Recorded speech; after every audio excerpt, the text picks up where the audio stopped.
Hai semua, selamat datang di channel Baca Saham. Pada video ini, kita akan membahas satu topik dengan judul Saham bagus ini turun lebih dari 40%. Harga anjlok, dividen jadi besar, PBV jadi rendah. Tapi seperti biasa, semua pembahasan ini bukan rekomendasi dan hanya informasi. Ingat, kerugian kamu tanggung sendiri ya. Nah, saham yang akan kita bahas ini merupakan salah satu saham yang menghasilkan laba cukup besar di tahun 2024 ini. Setidaknya hingga video ini dibuat pada tanggal 27 November 2024. Ini merupakan 85 saham yang memiliki laba terbesar di Bursa Efek Indonesia. Kita lihat sekilas. Ada 3 saham yang menghasilkan laba di atas 40 triliun, 1 saham yang menghasilkan laba sekitaran 20 triliun, 5 saham yang menghasilkan laba sekitaran belasan triliun, 1 saham yang menghasilkan laba sekitaran 9 triliun, 2 saham yang menghasilkan laba 8 triliunan, 1 saham 7 triliun, 1 saham 6 triliun, 5 saham 5 triliun, 3 saham 4 triliun, 8 saham 3 triliun, 13 saham 2 triliun, dan 35 saham 1 triliun. Serta ada 7 saham yang menghasilkan laba sekitaran 900 miliar hingga video ini dibuat. Nah, dan untuk saham yang kita akan bahas ini adalah BJTM, di mana menghasilkan laba sekitar 930 miliar hingga Q3 tahun 2024. Data ini bisa kamu jadikan sebagai referensi untuk menganalisa dan memilih saham-saham yang mungkin bisa menarik bagi kamu. Karena ini merupakan saham-saham yang menghasilkan laba paling besar di Bursa Efek Indonesia, setidaknya hingga video ini dibuat. Nah, untuk BJTM mari kita lihat sekilas. Selama tahun 2024 ini, harga sahamnya sudah turun sekitar 11,20%. Dan saat video ini dibuat di angka 555. Dulunya saham ini sempat berada pada angka tertinggi sekitaran 970, dan jika kita bandingkan dengan harga saat video ini dibuat di angka 555, itu artinya sudah terjadi penurunan di atas 40% atau sekitar 40-an persen hanya dalam waktu beberapa tahun terakhir. Ini merupakan rekapan dari net income perusahaan dalam beberapa tahun terakhir, yaitu sejak tahun 2016 hingga tahun 2024. Data yang ditampilkan ini merupakan data dari Stockbit, sehingga kamu harus validasi lagi untuk kebenarannya di laporan keuangannya. Nah, hingga video ini dibuat, kamu bisa lihat di tahun 2024 dianalisasikan laba BJTM sekitar 1,2 triliun hingga akhir tahun 2024. Itu artinya jika melihat data perbandingan ini, sejak tahun 2019 hingga 2024, analisasi laba di tahun 2024 ini menjadi yang paling rendah. Dengan kata lain, laba tahun 2024 ini diproyeksikan menjadi yang terendah dalam 6 tahun terakhir. Angka laba di tahun 2024 ini mirip seperti laba di tahun 2018. Dan mari kita bandingkan dari aspek harga sahamnya. Jika Anda melihat data di sini, kamu bisa lihat bahwa saat video ini dibuat, harga saham BJTM di angka 555, yang mana labanya sebanding dengan laba sekitaran tahun 2018, 2017, ataupun 2016. Tapi menariknya, pada tahun 2016 hingga 2018, harga saham BJTM diperdagangkan di atas angka 555, bahkan sempat berada pada angka sekitaran 700-an rupiah. Nah, pertanyaannya, apakah harga saham di tahun 2024 ini yang terlalu murah atau harga saham di tahun 2018 yang terlalu tinggi? Silahkan kamu analisa lagi berdasarkan beberapa data yang ada sehingga mendapatkan kesimpulan yang akurat. Kemudian kita lihat sekilas untuk rasio keuangannya. Profitabilitas gross profit margin 69%, net profit margin 15,4% dengan net income yang turun 17,4%, dan tawaran dividen sekitar 9,8%. Dari aspek rasio keuangan, BJTM ini cukup menarik khususnya dari aspek profitabilitasnya yang masih mampu menghasilkan net profit margin sekitar 15,4%. Apalagi tawaran dividen yieldnya sangat menarik dengan angka 9,8% atau bisa kita bulatkan sekitaran 10%. Kemudian dari aspek kinerja hingga Q3 tahun 2024. Sebenarnya dari aspek pendapatannya masih mengalami pertumbuhan dibandingkan Q3 tahun 2022. Dan total pendapatan di Q3 tahun 2024 ini bisa dikatakan menjadi yang terbesar dalam 6 tahun terakhir. Tapi pertanyaannya, kenapa labanya malah menjadi yang terendah dalam 6 tahun terakhir? Padahal secara pendapatan mengalami pertumbuhan. Kita akan membahasnya nanti pada data laporan keuangan Q3 dari laporan keuangan terupdate-nya. Sehingga kamu bisa lihat lagi nanti penjelasan di pembahasan-pembahasan selanjutnya. Kemudian kita masuk pada aspek PBV. Kamu bisa lihat di sini saat video ini dibuat, BJTM diperdagangkan pada angka PBV 0,67 kali. Artinya harga saham BJTM ini dijual lebih murah dibandingkan modal per lembar yang mereka miliki. Angka PBV ini mirip seperti angka PBV di tahun 2020 yang mana terjadi krisis pandemi yang menyebabkan banyak saham berjatuhan dengan sangat drastis. Pertanyaannya, apakah memang layak BJTM dihargai dengan PBV 0,67 kali? Ataukah ini merupakan peluang di mana seperti pada tahun 2020, harga saham BJTM kembali mengalami kenaikan bahkan PBV-nya menjadi di atas 1 kali?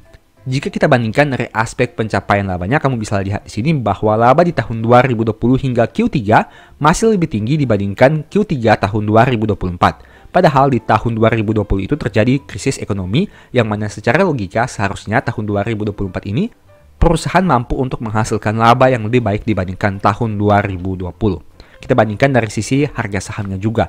Di tahun 2020 memang harga saham BJTM sempat mengalami penurunan, bahkan turun hingga di bawah angka 500. Dan jika dibandingkan dengan valuasinya, sebenarnya bisa dikatakan cukup mirip dengan tahun 2024. Itu artinya sebenarnya secara ekuitas atau modal per lembar sebenarnya perusahaan ini tidak bertumbuh dengan signifikan. Hal itu menyebabkan kenapa secara valuasi PBV berada pada angka yang relatif sama. Meskipun memang mungkin ada terjadi sedikit peningkatan tapi bisa dikatakan tidak terlalu signifikan. Nah, bagaimana dengan tahun sekitaran 2015 hingga tahun 2017? PBV BJTM cenderung diperdagangkan pada angka yang lebih tinggi dibandingkan PBV saat video ini dibuat dengan angka 0,67 kali. Padahal jika kamu lihat di sini, untuk data harga saham tahun 2015 hingga 2017 diperdagangkan pada angka yang relatif lebih rendah dibandingkan harga saat video ini dibuat. Dengan kata lain, pada tahun 2015 hingga 2017, sebenarnya BJTM masih memiliki kinerja yang cukup bertumbuh dari waktu ke waktu. Hanya saja pada tahun 2014 ini memang terjadi sedikit penurunan untuk kinerjanya terlebih dari aspek ekuitas dan laba yang mereka capai. Dari aspek probabilitas dalam 10 tahun terakhir kamu bisa lihat BJTM hanya memiliki probabilitas kenaikan 30%. Artinya dalam 10 tahun 7 kali mengalami penurunan dan hanya 3 kali mengalami peningkatan. Bahkan sejak tahun 2022, harga saham BJTM konsisten turun dari waktu ke waktu dengan penurunan yang cukup signifikan. Kamu bisa bandingkan dengan penurunan harga saham pada tahun 2015, 18, 19, bahkan 2020. Dan dibandingkan dengan penurunan harga saham pada tahun 2022 hingga 2024.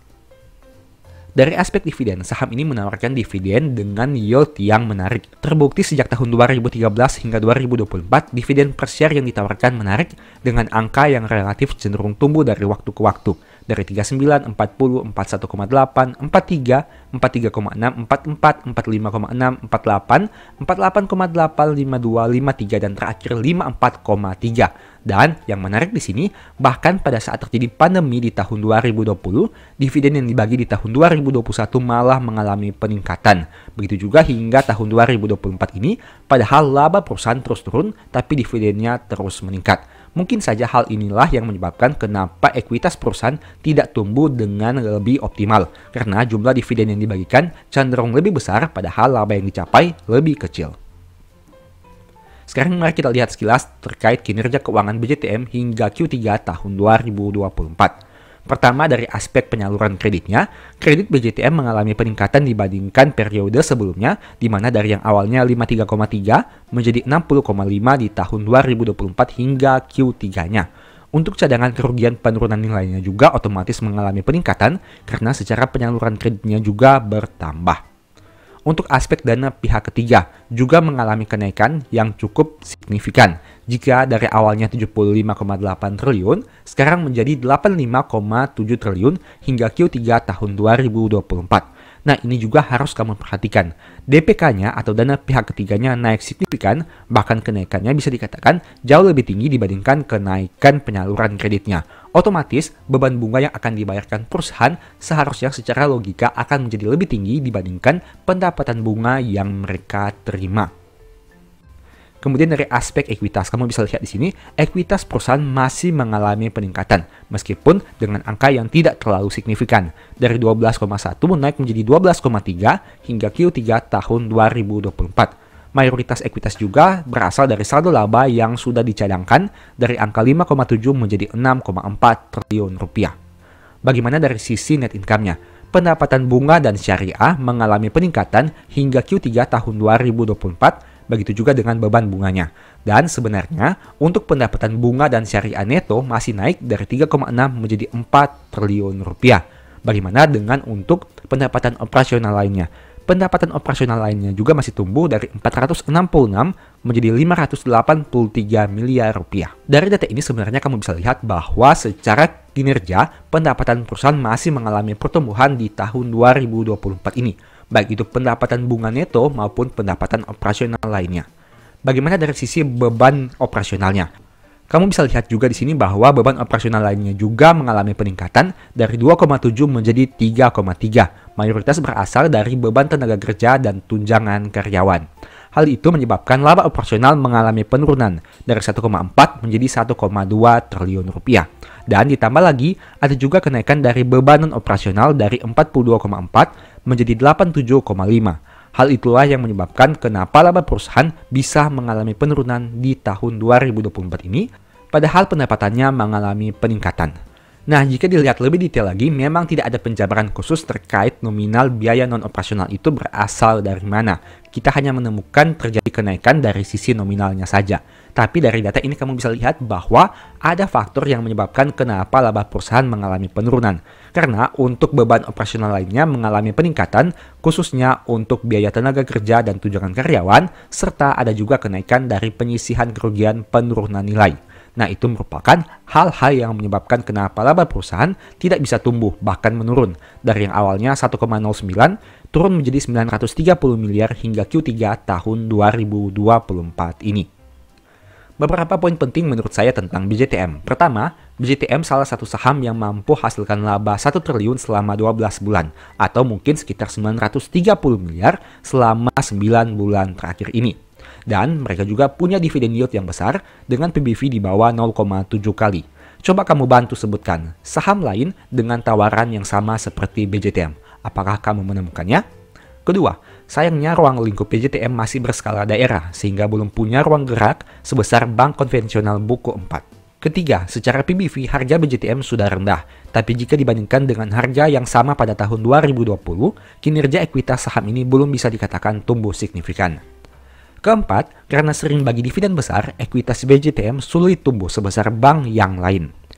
Kelima, hingga Q3 2024, sebenarnya kinerja keuangan BJTM masih cukup baik, meski labanya cenderung turun dalam beberapa tahun terakhir. Hal itu disebabkan karena adanya kenaikan biaya. Keenam, apabila BJTM bisa naik ke PBV 1 kali saja, harga sahamnya bisa naik cukup banyak. Ketujuh, kalau ditanyakan kepada saya tentang keunggulan BJTM, saya hanya bisa katakan dari dua aspek saja, yaitu dividen besar dan PBV cukup rendah. Selain dari itu, mungkin belum ada. Pilihan di tangan kamu, mau beli silahkan, tidak mau beli juga tidak masalah. Karena ingat, untung rugi kamu yang tanggung sendiri. Selalu disclaimer on. Sebagai informasi, saya punya satu topik menarik yang mungkin bisa berguna bagi kamu. Nonton hingga selesai agar mendapat pemahaman yang utuh. Semoga bermanfaat. Berhubung laporan keuangan Q3 2024 sebentar lagi akan terbit, jadi saya ingin membahas topik tentang laporan keuangan. Tujuan dari pembahasan ini agar kita bisa punya screening awal sehingga keputusan yang diambil bisa lebih matang. Kita akan melihat beberapa indikasi awal laporan keuangan perusahaan yang perlu diwaspadai agar menghindari hal-hal yang tidak diinginkan yang mungkin terjadi di kemudian hari. Diharapkan jika kita bisa sadar lebih cepat, keputusan yang diambil bisa lebih cepat dan tepat, sehingga pada akhirnya dapat meminimalisir potensi risiko penurunan portofolio, tapi di sisi lain dapat membuat portofolio tumbuh dengan lebih maksimal. Tentu saja disclaimer ya, nama saham dan pembahasan di video ini bukan rekomendasi dan tidak ada jaminan pasti profit jika mengikutinya. Setiap cara analisa yang dibuat disajikan berdasarkan second opinion saja, tapi tetap analisa utama dan keputusan serta risiko menjadi tanggung jawab kamu sendiri. Sekarang mari kita masuk saja ke dalam beberapa kondisinya. Kondisi pertama, penjualan turun. Penjualan merupakan komponen paling atas yang akan ditemukan pada laporan laba rugi. Artinya pos keuangan ini sangat berpengaruh terhadap kinerja laba rugi perusahaan tersebut. Pada umumnya, cara mudah analisanya sebagai berikut. Penjualan naik itu bagus, penjualan turun itu harus diwaspadai. Alasannya sederhana, karena penjualan naik seharusnya berdampak kepada naiknya laba, begitu juga sebaliknya. Untuk menilai kondisi pertama ini, ada dua periode yang bisa digunakan, yaitu data triwulan sebelumnya dan data triwulan tahun sebelumnya.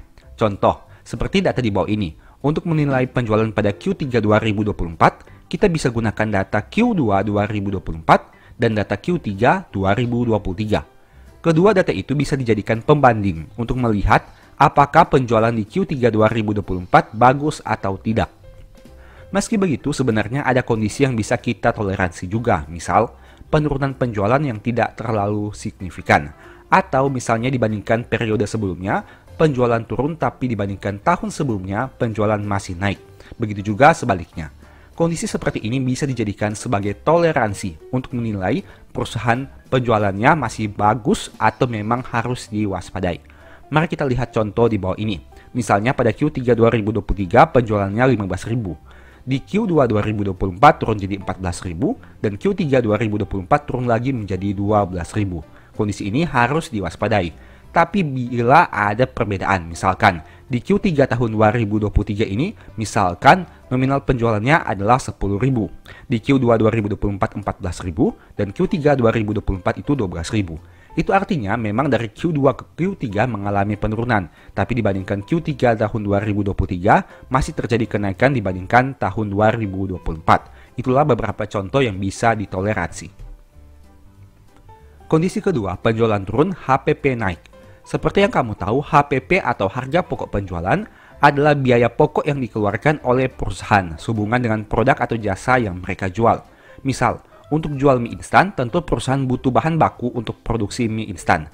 Nah, bahan baku itu merupakan salah satu komponen dari HPP. Contoh lagi untuk industri perbankan. Karena mereka jualnya kredit untuk dapat bunga, berarti bahan bakunya adalah himpun dana pihak ketiga dan bayar bunga kepada nasabah yang simpan dananya di bank. Mudahnya, jika penjualan turun tapi HPP naik, berarti biaya untuk produksi barang atau jasa semakin mahal. Sudah penjualannya turun, biaya bahan baku malah naik. Kondisi itulah yang perlu diantisipasi, karena semakin tinggi HPP akan berdampak kepada semakin banyak pengurang laba. Jika penjualannya sifatnya menambah laba, HPP sifatnya mengurangi laba. Beberapa poin yang bisa ditoleransi untuk kondisi kedua ini adalah HPP naik tapi penjualan juga naik, atau secara persentase, kenaikan HPP masih lebih rendah dibandingkan kenaikan penjualan, atau penurunan HPP lebih besar dibandingkan penurunan penjualan, baik secara persentase maupun secara nominal. Mari lihat contoh di bawah ini. Misal, dengan penjualan yang pada kondisi tadi, kita lihat untuk HPP-nya. Di Q3 2023 5.000, Q2 2024 6.000, Q3 tahun 2024 7.000. Kondisi ini perlu diwaspadai, karena penjualannya konsisten turun dan HPP-nya konsisten naik. Tapi jika sebaliknya, misalnya penjualannya turun dan HPP-nya juga turun, tapi penurunan HPP ini lebih besar dibandingkan penurunan penjualan. Itu mungkin bisa ditoleransi. Ataupun misalkan penjualan mengalami penurunan dan HPP mengalami kenaikan, tapi secara nominal kenaikan HPP ini lebih kecil dibandingkan penurunan penjualannya. Dengan kata lain masih bisa menghasilkan peningkatan laba kotor meskipun penjualan turun tapi HPP-nya naik. Kondisi ketiga, penjualan turun, HPP naik, biaya operasional naik. Masih mirip dengan biaya pokok penjualan, biaya operasional juga harus dipertimbangkan, apalagi jika nominalnya cukup besar. Biaya operasional dan HPP memiliki sifat yang sama, di mana semakin besar nominalnya, membuat laba semakin kecil, begitu juga sebaliknya. Meski begitu, sebenarnya perusahaan sangat butuh biaya operasional, karena biaya inilah yang menunjang operasional perusahaan dari hulu ke hilir. Namun yang menjadi masalah apabila biaya ini sudah mendominasi nominal di laba rugi atau peningkatannya sangat signifikan dibandingkan penjualan dan biaya HPP. Kondisi yang masih bisa ditoleransi adalah jika kenaikan biaya operasional lebih rendah dibandingkan kenaikan penjualan, atau jika penurunan biaya operasional lebih besar dibandingkan penurunan penjualan. Tapi apabila biaya operasional terus naik signifikan saat penjualan turun signifikan, hal itu harus diwaspadai. Mari simak contoh berikut ini. Misalnya, biaya operasional naik dari 3.000 ke 4.000 ke 5.000. Di sisi yang lain, penjualannya turun dari 15.000 ke 14.000 ke 12.000. Kondisi keempat, penjualan turun, HPP naik, biaya operasional naik, pendapatan atau biaya non-operasional naik dan turun. Sama seperti namanya, pendapatan atau biaya non-operasional merupakan seluruh aktivitas di luar operasional perusahaan. Bagi saya pribadi, komponen ini, entah dia naik atau turun, seharusnya punya nominal yang tidak seberapa, karena tidak berkaitan dengan operasional. Jika nominal pendapatan non-operasional besar, itu perlu diwaspadai. Jika nominal beban operasionalnya besar, itu juga perlu diwaspadai. Pada intinya, komponen ini seharusnya punya nominal yang kecil dan tidak signifikan. Jadi entah dia naik atau turun, seharusnya memiliki dampak yang tidak seberapa, selama nominalnya tidak signifikan dibandingkan komponen lain. Mari simak contoh di bawah ini. Misalnya, nominal pendapatannya adalah 2.000 naik ke 4.000 naik ke 10.000. Ini merupakan kenaikan yang sangat signifikan. Di sisi yang lain, penjualannya mengalami penurunan yang cukup drastis. Itu merupakan contoh hal yang harus diwaspadai. Kondisi kelima, penjualan turun, HPP naik, biaya operasional naik, pendapatan atau biaya non-operasional naik dan turun, serta laba naik atau turun. Laba adalah tujuan akhir dari laporan laba rugi. Semua aktivitas yang dilakukan untuk meningkatkan penjualan dan menekan biaya tujuannya agar supaya laba meningkat. Meski begitu, kita perlu lihat lagi apakah kenaikan laba itu berasal dari penjualannya, ataukah hanya karena efisiensi biaya, atau ada pendapatan non-operasional yang membuat laba itu naik. Seharusnya jika penjualan turun, laba akan turun. Begitu juga sebaliknya. Nah, akan jadi pertanyaan jika penjualan turun tapi laba malah naik. Di sisi lain, laba yang turun juga harus kita waspadai, apalagi jika penurunannya sudah terjadi dalam beberapa periode dan memiliki nominal yang signifikan. Hal itu bisa jadi warning awal agar kita lebih berhati-hati dalam mengambil keputusan. Karena ingat, laba adalah salah satu komponen paling penting di laporan keuangan. Laba bisa berdampak pada harga saham, bisa juga berdampak pada kebijakan pembagian dividen, bisa berdampak pada pertumbuhan ekuitas, bisa berdampak pada prospek perusahaan ke depan, dan masih banyak lagi dampak yang mungkin terjadi dari satu komponen yang namanya laba. Jika laba turun, biasanya akan banyak hal terjadi. Jika laba naik, biasanya juga akan ada banyak hal yang terjadi. Jadi pastikan kamu tahu dengan detail dari mana angka laba itu berasal. Apakah dari operasional usaha ataukah hanya karena hal-hal lainnya. Jika 5 kondisi tadi yang kita bahas dari sisi laba rugi, ada juga beberapa hal yang perlu diperhatikan dari sisi neraca keuangan, yaitu yang pertama, perusahaan punya banyak hutang, apalagi hutang berbunga. Kedua, peningkatan hutang jauh lebih tinggi dibandingkan peningkatan ekuitas. Ketiga, perusahaan punya saldo kas yang sangat sedikit dibandingkan hutang yang akan segera jatuh tempo. Keempat, ekuitasnya konsisten turun, liabilitas konsisten naik. Kelima, aset liquid yang dapat dikonversi menjadi cash sangat sedikit. Dan masih ada lagi beberapa poin lain yang perlu diperhatikan. Intinya, kita melakukan analisa laporan keuangan bertujuan agar tahu dengan jelas kondisi perusahaan yang paling update. Hal itu dibutuhkan agar keputusan yang diambil bisa menjadi lebih akurat. Artinya, apapun usaha yang kita lakukan, pada ujungnya bertujuan agar portofolio kita tumbuh dengan konsisten dan pesat dari waktu ke waktu. Kita belajar laporan keuangan bukan untuk jadi ahli atau profesor, tapi untuk cari keuntungan di pasar saham. Tidak perlu tahu seluruh detail laporan keuangan dan tidak perlu adu hebat dengan orang lain dalam analisa. Intinya, selama kamu hasilkan profit konsisten dalam jangka panjang dengan maksimal, berarti kamu sudah hebat. Begitu juga sebaliknya. Meski kamu sangat hebat dalam analisa laporan keuangan dan tahu semua detail dari perusahaan, tapi jika portofolio belum bisa tumbuh dengan konsisten, berarti kamu masih harus banyak belajar. Intinya semua tentang profit konsisten dan bukan tentang siapa lebih pintar. Karena di pasar saham kita cari untung bukan cari siapa yang paling pintar. Semoga video ini bermanfaat dan ada hal baru yang bisa kamu peroleh. Sebagai informasi, kalau kamu masih mau belajar lebih lanjut, mungkin video berikut ini bisa membantu. Simak hingga selesai agar mendapat pemahaman yang utuh. Pada video ini saya tidak akan mengulangi pembahasan tadi karena sudah sangat jelas. Tapi saat ini saya mau membahas dari sudut pandang yang berbeda, yaitu saham seperti apa yang boleh di hold saat harganya turun dan saham seperti apa yang sebaiknya kita cut loss saat harganya turun. Saya akan menggunakan contoh kasus agar kamu lebih mudah memahaminya.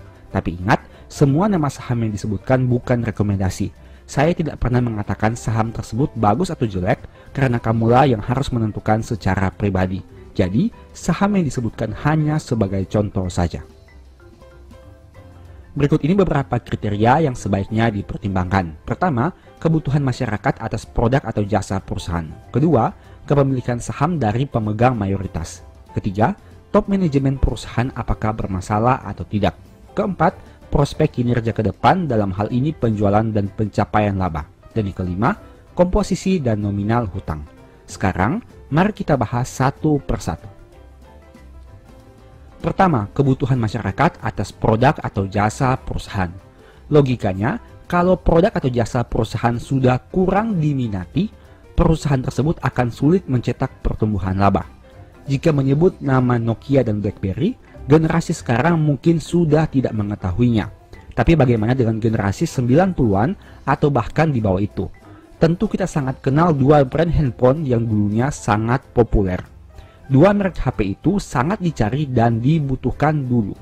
Hampir semua orang menggunakan salah satu dari dua merek tersebut. Tapi bagaimana setelah mengenal Android?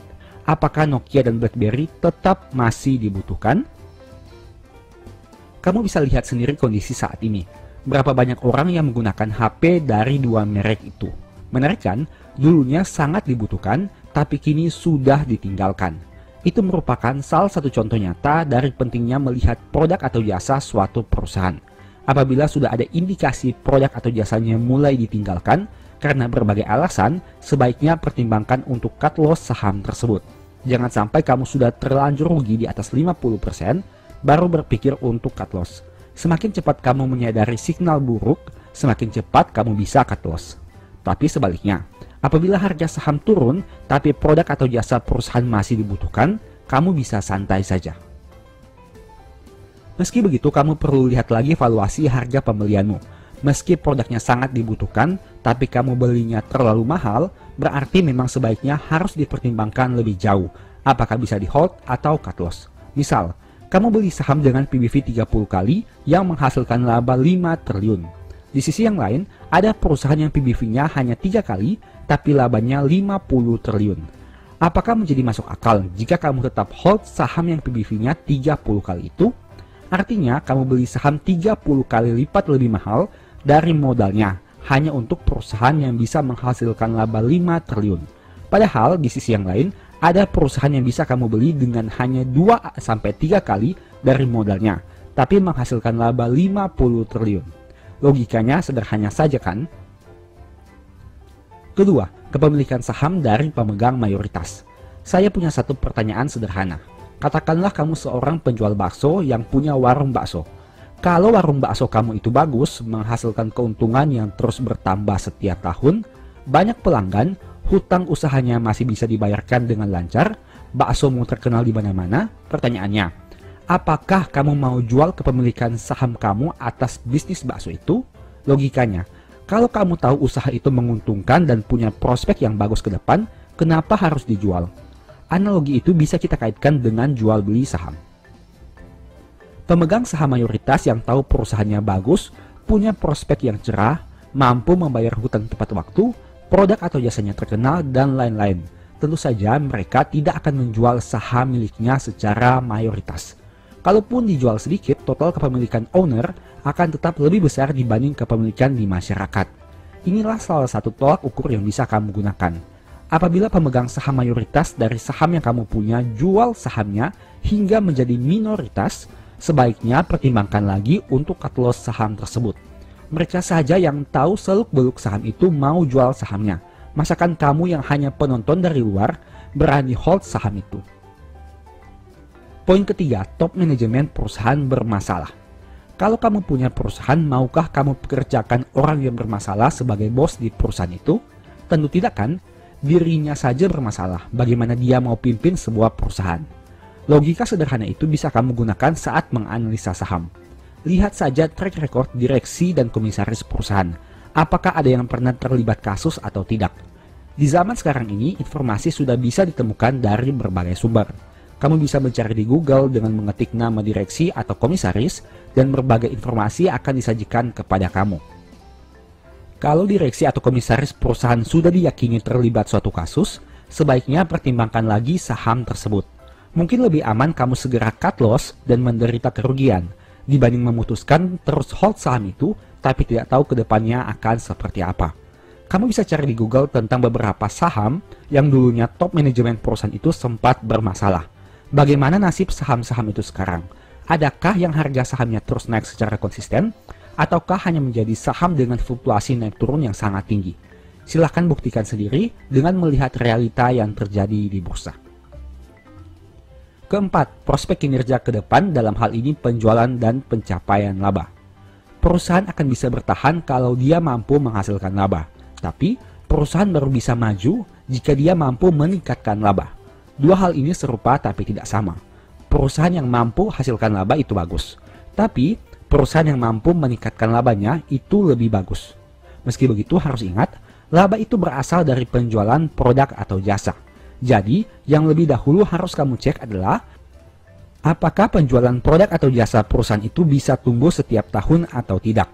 Jika penjualan dan laba perusahaan terus tumbuh, itu bagus. Tapi, jika penjualan dan laba perusahaan terus turun, itu bahaya. Kamu bisa menemukan berbagai karakteristik perusahaan di bursa. Ada yang penjualan dan labanya terus naik. Ada yang penjualan dan labanya terus turun. Ada juga yang penjualan dan labanya naik turun. Jika saham yang kamu beli punya penjualan dan laba yang terus naik, santai saja. Jika saham yang kamu beli punya penjualan dan laba yang terus turun, pertimbangkan untuk cut loss. Jika saham yang kamu beli punya penjualan yang naik tapi labanya turun, silahkan cek lagi di laporan keuangannya sebelum memutuskan hold atau cut loss. Ada beberapa perusahaan yang penjualannya naik tapi labanya malah berkurang. Itu bisa disebabkan oleh banyak faktor seperti biaya pokok penjualan yang naik, biaya operasional yang naik drastis, ada kerugian selisih kurs, ada biaya lainnya, dan masih banyak lagi. Yang jelas, kamu perlu cari tahu lebih jauh lagi di laporan keuangan perusahaan. Apakah hal itu bersifat permanen atau hanya sementara saja? Jika permanen, pertimbangkan untuk cut loss secepat mungkin. Jika hanya sementara, kamu bisa hold dulu sambil menunggu kinerja terbarunya.